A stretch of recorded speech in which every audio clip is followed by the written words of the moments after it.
आज का अपने पास क्वेश्चन गिवन है कि दो मासेस है, एक तो 12 केजी का और दूसरा 4 केजी का, और वो एक स्प्रिंग से कनेक्टेड है और उस स्प्रिंग को क्या किया गया, एलोंगेट किया गया। क्या किया गया बेटा, एलोंगेट किया गया। तो आपको बोला जा रहा find acceleration of 12 KG mass at this instant. इस इंस्टेंट पे आपको किसकी वैल्यू निकालनी है, एक्सेलरेशन किसका, 12 केजी। तो देखो बेटा, जैसे ही आप स्प्रिंग को एलोंगेट करते हो तो स्प्रिंग में कौन सा फोर्स आता है मेन पोजीशन की तरफ, स्प्रिंग फोर्स। तो इधर से कौन सा फोर्स आ रहा होगा, स्प्रिंग फोर्स। इधर से भी कौन सा फोर्स लगेगा बेटा इसके ऊपर, स्प्रिंग फोर्स। कौन सा फोर्स लगेगा, स्प्रिंग फोर्स। तो by the FBD of 4 kg mass, 4 kg mass, 4 kg मास का FBD बनाओगे तो ये आपके पास 4 kg मास। इसके ऊपर इधर की ओर कौन सा फोर्स लग रहा है बेटा, स्प्रिंग फोर्स। कौन सा फोर्स लग रहा है, स्प्रिंग फोर्स।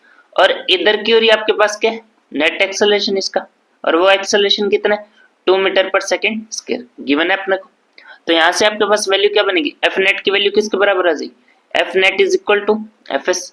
टोटल फोर्स किसके कारण आ रहा है, स्प्रिंग फोर्स के कारण। एफ नेट की वैल्यू क्या होगी, mass into acceleration, mass into acceleration. Mass कितना है इसका, m1a, इसको मान लेते हैं अपन m1a is equal into a1 is equal to किसके हो जाएगा, fs के। तो यहाँ से स्प्रिंग फोर्स की वैल्यू, इसका मास कितना है बेटा 4 इंटू इसके लिए एक्सेलरेशन की वैल्यू 2। तो आपके पास स्प्रिंग फोर्स की वैल्यू कितनी आ गई, 8 न्यूटन। कितनी आ गई बेटा, 8 न्यूटन। अब वैसे by the FBD of 12 kg mass, 12 kg mass, 12 kg मास का FBD बनाओगे तो आपके पास क्या बन रहा है, ये रहा 12 kg मास। इस और इसके ऊपर क्या लग रहा है, स्प्रिंग फोर्स। इसी की डायरेक्शन में आपके पास क्या है, इसका नेट एक्सेलरेशन, जो कि अपने को फाइंड आउट करना है। तो इसके लिए भी एफ नेट की वैल्यू किसके बराबर होगी, एफ एस के।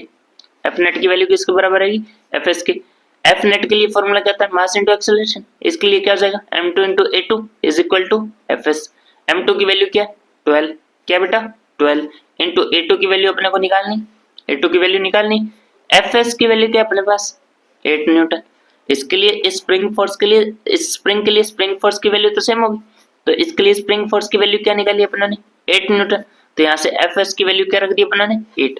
तो a2 की वैल्यू क्या आ गई, 8/12, 8/12। जैसे इसको सोल्व करोगे तो आपके पास ये कितने पर जा रहा है, 2 पर, और ये 3 पर, मीन्स 2/3 मीटर पर सेकेंड स्क्वायर, 2/3 मीटर पर सेकेंड स्क्वायर। ठीक है बेटा, थैंक यू।